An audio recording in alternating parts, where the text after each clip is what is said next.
Melissa will strengthen and become a hurricane on Saturday as it prepares to become a major hurricane as it approaches the islands of Jamaica and Haiti and Cuba later this weekend into early next week. We have the latest information that you need to know, so let's dive right into our details. As of the time of this recording, on Saturday morning, Melissa was still a very strong tropical storm with winds at 65 miles per hour. It was moving to the west-northwest very slowly at about 2 miles per hour, but by the time we get to mid-morning on our Saturday, Melissa is expected to be a hurricane, continuing to meander just to the south and east of Jamaica. So let's look at the satellite imagery here across the wide scope of the Atlantic, and we are focused right here in the Caribbean. And we see that Melissa, over the last 2 to 3 days, has become a little more organized.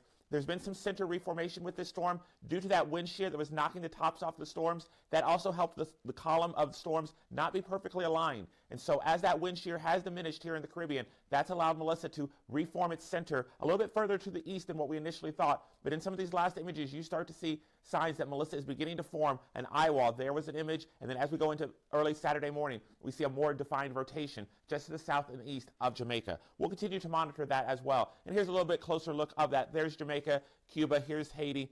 And so we start to see that defining with the center about right here at the end of these frames. Again, Melissa is getting her act together, and there was a brief period of an eye wall formation, but right here is where we have the center of this storm. And so the National Hurricane Center has updated its guidance, and it has placed Melissa here with tropical storm warnings for Haiti. They've gone ahead and upgraded all of Jamaica for a hurricane warning within the next 72 hours. And the path of Melissa is expected to strengthen it to a hurricane early on our day on Saturday, and then continue that west-northwesterly track, albeit very slowly, because look at this, by Monday, it's still to the south of Jamaica by Monday afternoon, but it is now a major hurricane with winds exceeding 125 miles per hour. It's expected to make landfall sometime between Monday afternoon and early Tuesday morning. I will tell you, though, that with each series of model runs, the timing does change. Even with some of the very early model runs that we were seeing here on Saturday morning, we are seeing a slight slowing and a little bit further westerly progression.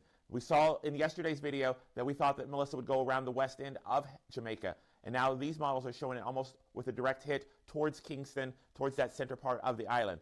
But some of the early model runs this morning, again, are taking it a little bit further west and at different timings. And we're going to get to that here in just a minute. So here's some of those ensemble members of where Melissa might go. We see that they start here to the south and east. They all generally move in that west-northwesterly direction. These that are moving west, those are kind of outliers. But then by about Monday into Tuesday, it makes that sharp turn to the north as it crosses Jamaica and eventually crosses into Cuba and the Bahamas and Turks and Caicos. But some more ensemble members are hinting at more of an impact here across southwestern Haiti. Now, it's not to say that you're not going to be impacted at all. We're going to see heavy amounts of rain for the Dominican Republic and Haiti with this storm, no matter the path that it takes. But if it does wobble a little bit closer towards Haiti, you could get in on some of those stronger wind gusts because, again, that northeast quadrant of the storm is where the strongest winds and the heaviest rainfall will be found in a hurricane. So we're going to continue to monitor this path over the next several days. And again, a couple more spaghetti plots here. It gets kind of hard to tell as we get so close to this time period.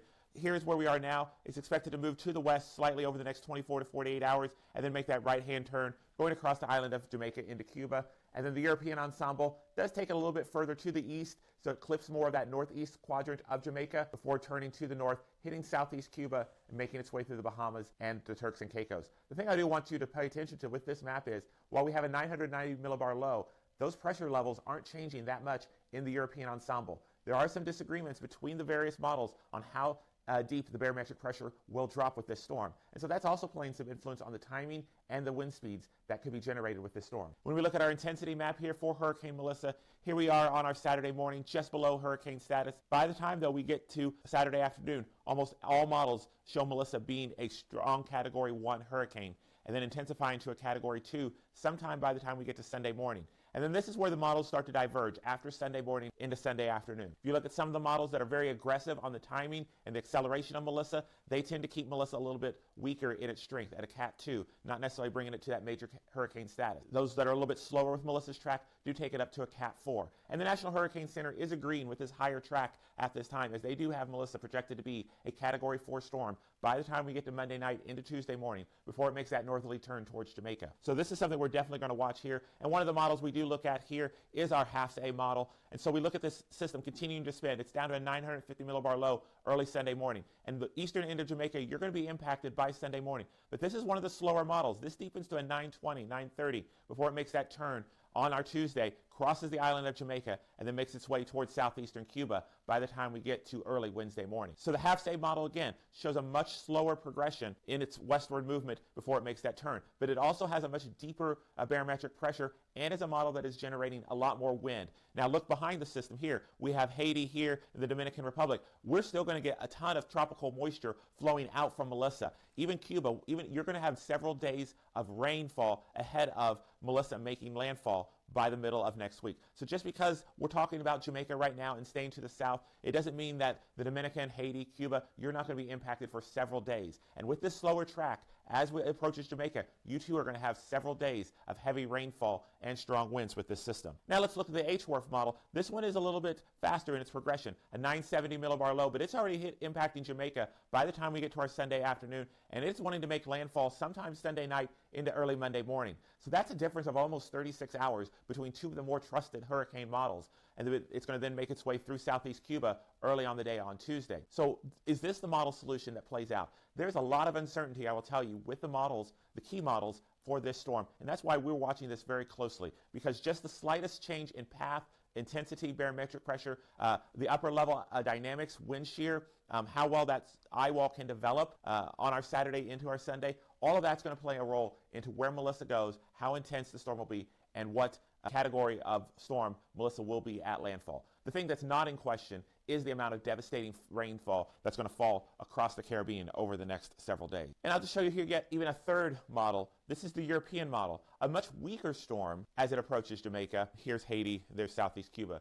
It has it approaching Jamaica sometime Monday afternoon. A much weaker storm and not as intense with its wind field. And speaking of that wind field, let's look at those projected winds. Here's Jamaica. Here's the center of the storm. We see those hurricane force winds with those browns. And it's by about the time we get to Monday afternoon that we really start to see those winds impacting Jamaica. But we see that they're not as intense as we once thought. This is, again, the European model, which is a little bit weaker in its intensity of the storm. So it has Jamaica experiencing winds that would be around 100 miles per hour to 110 at its peak. And that's before it approaches the island and makes landfall. So the European model definitely wants to bring a much weaker storm through the Caribbean. And that's, again, another concerning factor that we have to monitor here at the weather farm. But as I mentioned, the thing that's not going to be impacted is the heavy amounts of rain. With these browns, again, that's 20 to 30 inches of rain. Now look, they have shifted a little bit offshore of Jamaica to the southeast, but the southwest peninsula of Haiti, you're still impacted. But even across the Dominican and Haiti, 10 to 15 inches of rain, as well as Jamaica, that's not out of the question. And as we get here to southeastern Cuba, as that storm moves through,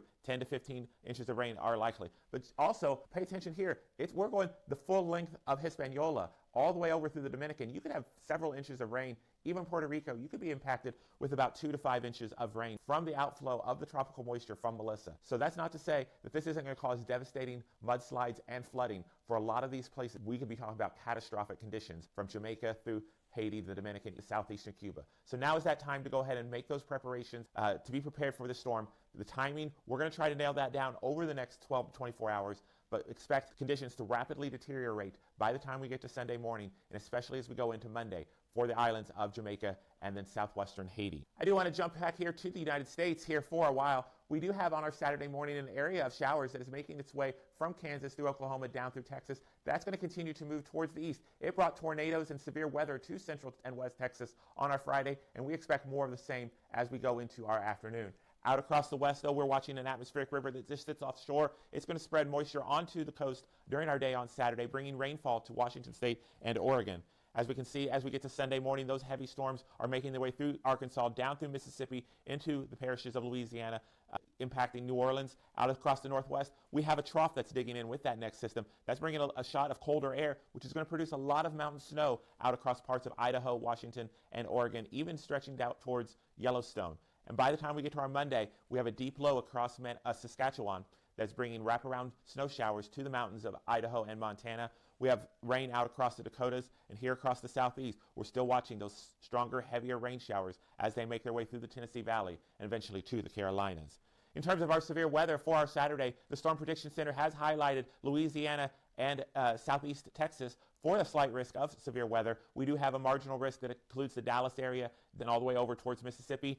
Our main threats with this is going to be the tornado threat that will include places like San Antonio, College Station, Houston, making its way over close towards New Orleans. But most of the southern Louisiana will have a 5% chance of tornadoes on our Saturday. In terms of our hail, this is a big factor that we're going to watch. We now have a hatched area, which means there's an enhanced risk of hail exceeding 2 inches in diameter from places like Houston to College Station out towards San Antonio. And the wind is going to be yet another story. Winds with these storms could gust 60 to 70 miles per hour as well. As we go into our Sunday, that threat does shift a little bit to the east, impacting Mississippi, Alabama, even the panhandle of Florida. Though we're not expecting the wave of tornadoes and hail and strong winds, isolated gusty thunderstorms cannot be ruled out of the question for your Sunday. Putting it all into motion here, we watch those storms move out of Texas into Louisiana during the day Saturday. New ones fire behind it as we continue to get tropical moisture flowing up from the south. Those will continue to move to the east as we get to our Monday.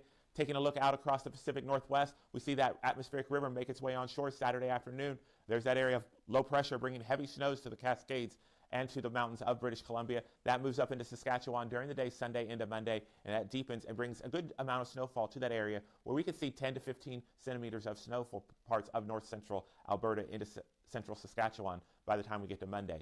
Rainfall will be heavy across the southeast as those storms continue to move towards the east. In terms of our temperatures for our Saturday, it is cool in the northeast and the Ohio Valley, 40s and 50s. We do have a return warm flow that is pumping up temperatures into the 60s and 70s for the Dakotas. We have 80s down across southern Texas. Where you have those storms moving through, temperatures are in the 70s, but it's a humid 70s for your Saturday afternoon as we're getting a lot of Gulf moisture, and those dew points are going to be high and make the air very uncomfortable. As we go into our Sunday, we see cooler weather here across Kansas into Missouri associated with that added cloud cover with that precipitation. That is moving through Arkansas and the southeast. The Ohio Valley, you're in the 60s. Really cool for this time of the year across parts of Vermont and New Hampshire, where highs are going to struggle to get into the mid-40s for your afternoon highs. And as we go into our Monday, the beginning of another work week, we still have yet that cooler weather for the eastern half of the United States. We are watching a trough that is moving across Montana through the Dakotas, bringing out warmer air out ahead of it. But behind it, we're going to have showers and storms and another dose of cooler weather as that low pressure builds into the Great Lakes by the middle of next week. And so let's take a look at this. So this is our Monday. Those showers move through the Dakotas into Minnesota. Back behind it, high pressure is building in.